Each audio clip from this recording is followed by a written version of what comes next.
আসো রান্না করি আর তোমাদের সাথে গল্প করি। সেটা হচ্ছে এক আপু আমাকে কমেন্ট করছে আমি নাকি একটা রান্না বারবার ভিডিওতে দেখাই।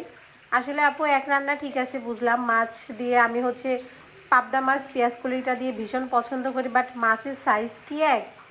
একটু ফলো করে দেখো, মাছের সাইজ কিন্তু এক না। এই রান্নাটা আমার কাছে ভীষণ ভালো লাগে, যার কারণে দেখা যায় যে আমি 2 দিন পর পরে এটা রান্না করি।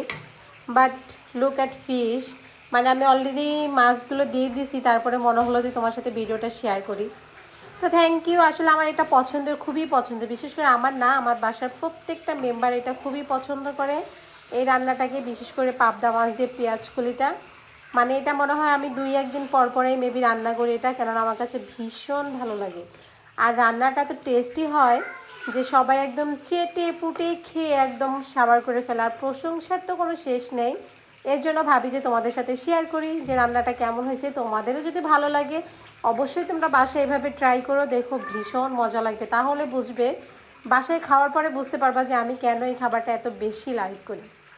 সো সুন্দর একটা কমেন্ট করার জন্য ধন্যবাদ। Bye bye.